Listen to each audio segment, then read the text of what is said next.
A lot of things are changing around here. A lot of business to be conducted, and I wanted to see where your head was at, what you know, what your thoughts are on all this shit, and then I would like to talk to you about something. Who's the Donnie knockoff? This is Sam. He's a good friend of mine. We go way back. If you want to speak in private, we can't do it. So there's no bother. He does look exactly like Donnie now that you mention it, though. If you trust him. Yeah, unfortunately, I trust him with my life, yeah. So what's going on? Honestly, I want to hear what happened. Well, for the sake of not retelling the same story for the 70th time and to save us all a bit of time here, long story short, obviously we set out. This all started with 5 Dons. It was a vision that I brought back to the city when I came back from Brazil. Okay. Whatever. Fast forward. I'm sure maybe from an outside perspective, or maybe you've noticed or not, I don't know, but there's been a lot of clashing. There's been a lot of hot-headedness over a lot of topics. Every time me and the Dons got in a room, it felt like a unstoppable force was meeting an immovable object.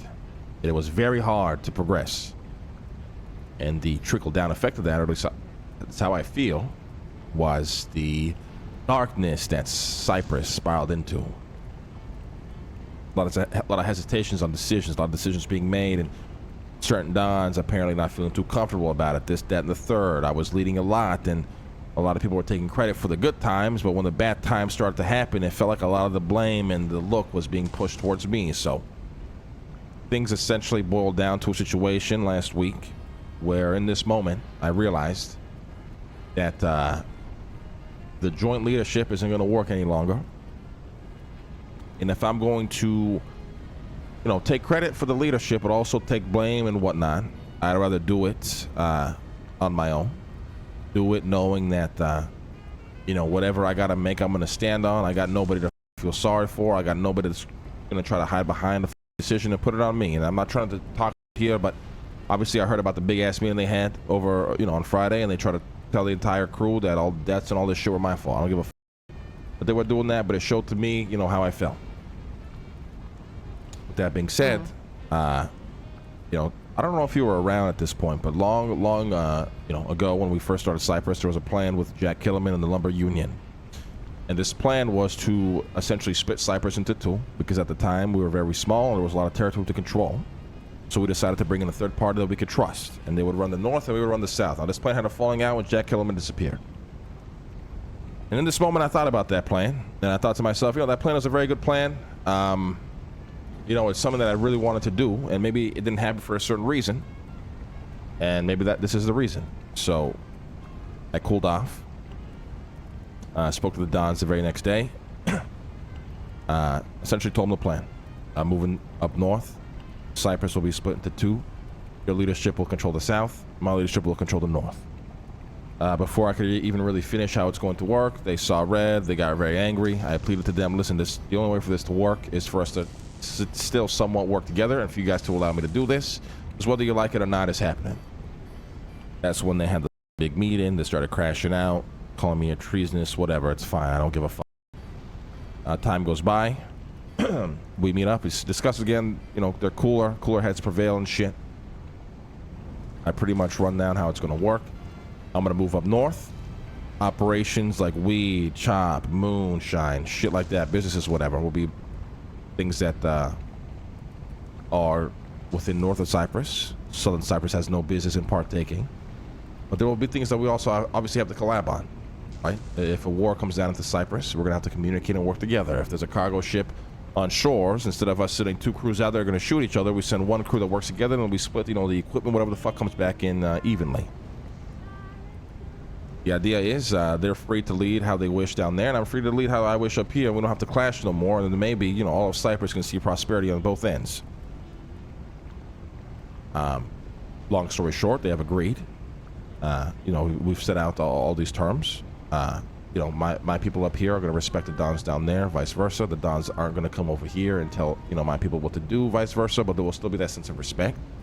We don't hate each other. There will still be that sense of unity. But we're obviously not going to go down there and cause trouble. We're going to respect their home. They're going to respect ours. On top of that, I did tell, the Southern Dons that there will be a list of people that I would like to speak to. Now, this list doesn't force a decision on anybody. The decision is their own to make whether or not they want to come. And the reason we're speaking here right now is because I put you on that list, Sofia.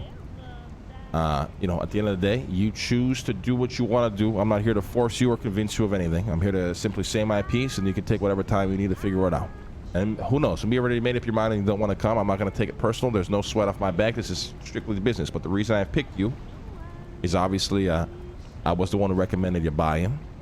I think what you do is very important. And I think in order for the North to, if we're going to attempt to get off on the best foot that we can, I think you being involved allows us to do that. Now,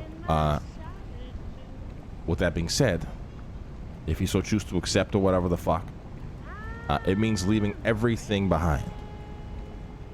Reason for that being is we're trying to symbolize here that we are starting over. This is a new book, a new page. We're going to rebuild everything from zero. We're going to do it together. We're going to do it differently.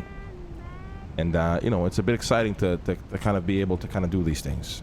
That might be a very tough decision for you, and that's fine, because I know you've worked on a lot. You've poured your fucking heart and soul into the operations you got going on within Cypress. But that is a requirement if you so choose to come along. All the properties, all the operations is left to the south. I've already told them this. I plan on taking nothing. All I'm taking is $1 million that we will need. Now, all the properties that I own, any operation that I was helping run is all left to them. And that goes for any member that, comes north. There's no questions about it.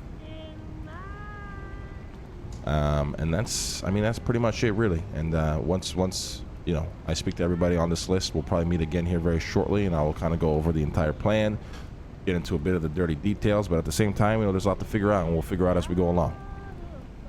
What do you see my role in this new organization that you're trying to create? I mean, the reality is not much will change in terms of work that you do. I feel like a lot will change in how consolidated things will be. We'll be a way more tight-knit crew. Things will be so I kind of wanted to go over this if you were to accept it or not, but I'll give you a bit of insight. A big thing that I don't like currently in the South is things are way too spread out. For example, I don't see a single fucking moonshine pusher or grower, really, ever. In some ways, that's good, right? But in a lot of ways, for me, was starting off to the crew in here in the North, I want to be able to see everybody every day. I want to be able to see people and what they're working on. And in the same turn, I don't want motherfuckers to feel isolated. They got to go up north to fucking, do this. They got to go over there to do that. And then we just never run into each other. So, where you're standing right now, the Forge is the base of operations. And, I'm going to be opening up a warehouse over here.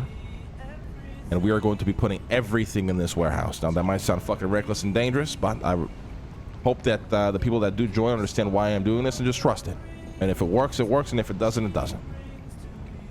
But with you, you will be working logistics. I mean, at the end of the day as well, if maybe you want to, get more involved on the dark side, on the criminal shit, by all means. I mean, you do whatever the fuck you want. So if anything you want to apply yourself to, I know you're very capable of doing it. So you tell me what you would like to do, and we can figure it out, make it work. But every operation needs to be rebuilt. From cleaning money, to chopping, to moonshine, to growing weed, to businesses, everything. We are starting from zero on everything.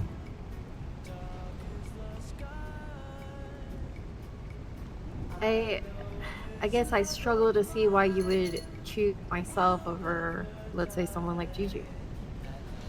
So this is where I have to We've worked very closely, at least in the past few months. I mean, you do hear about my work with Frank's or whatever, and I mean, literally told Frank that there was nothing left for him at Frank's, which kind of was disrespectful towards me. I knew that was gonna bite me in the ass. Listen, all right. When I told Frank that, I was mostly fucking around with the guy. I didn't think he would take it so fucking personal. I'm gonna be honest. I just walked by. I just yelled some random shit at him. I didn't think he was gonna take it the fucking heart. Now, you are right? Obviously. You forget your voice carries. Your voice carries off more authority than probably any other Dons. It's true. Yeah, you're not wrong, and I do apologize for that. And I did tell Frank, I was fucking with him to get back to fucking work. I hope he listened, but if he didn't, that's my bad. He moved on, and it honestly, to lose Frank from Frank's is kind of that coffin, like the nail on the coffin on that. Holy shit. Now back to the original question, right? Why did I pick you over Gigi, this, that, and the third? Well, one, I picked you for the very reason that we were never close. And, you know, to be transparent, that never made you waver in what you did.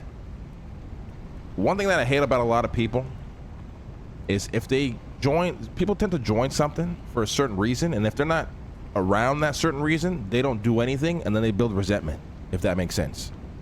The people that I adore, okay, more than anything in this city, are the people that when they buy into something, they don't give a fuck who's around, they don't give a fuck who they gotta impress. They are locked in on the vision and they work. You are one of those people through and through, by every sense of that definition. And you know, it's like I said, that's what I admire most in people. The ones that work, the ones that don't give a fuck who's around, the ones that they're not trying to impress anybody. They're just motivated, they're energized, and they just wake up every fucking day and they do the job. And I feel like I said, you know, maybe you might have known this, but you know, I was the one that recommended you buy in. I really wanted to buy you in back in the day, so I feel like there's a bit of connection there that at least I get to have this conversation with you, at the very least, you know, kind of clear the air, let you know what I'm doing, because you deserve that. And then maybe you make a decision at the end of the day. And if you choose no, I'm not going to lose sleep over it. You know what I mean? I understand that, you know, you love to work, and you've worked a lot, and you've built a lot within, you know, Cypress currently.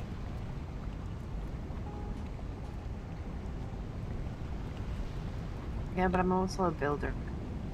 Oh my God, Chad. No way. I like to build shit. Well, I'll be honest. The other, or I guess we're calling them the South Dawn, haven't really talked to me. No surprise there. But I would like to hear maybe what if they've even created a vision since Friday. Because so far they've kind of just shitstorm down there, to be honest. Yeah, so it's the same thing that I've told other people that I've spoken to, right? Whether you choose to accept or not, the first thing I would encourage you to do is go speak to the Dons in the South.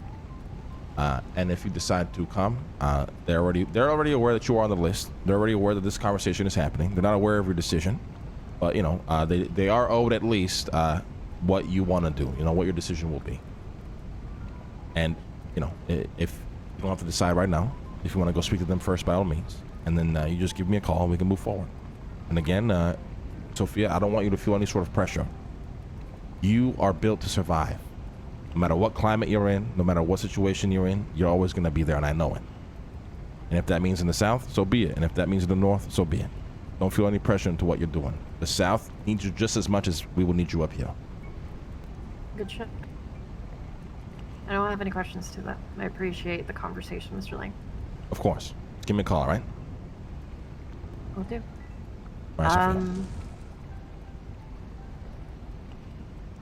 Sofia. Who else is on the list? Sure. So, would be you.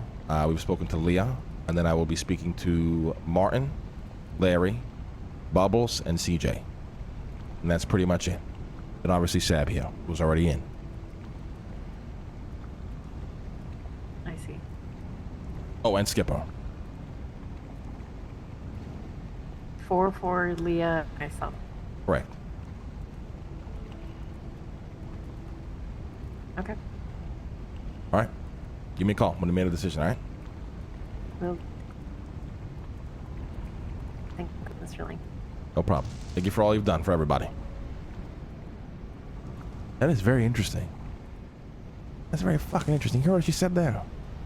She pretty much said that nobody's talking to her, spoke to her. But if you heard Luciano, it very felt like he was adamant for her staying, and he hasn't even spoken to her yet. That's surprising. It's a little surprising, no? It is. She seemed kind of on the fence. I mean, but if she likes to build, then the North is definitely the place to go. Well, I already told you where my money is. My money is with her not coming, but the fact that I bought her in, I feel like I had to have that conversation with her. Of course. I mean, you know, extend the olive branch is up to people to take her or not. But from the sound of it, I mean, she seemed like she was looking for any reason to get her off that fence to join the North. She was kind of just asking more and more questions. I also know at the end of the day, too, that Frank's was a fucking prison that nobody wanted to be a part of anymore. And Frank's meaning the booth down at the fucking senior button, so.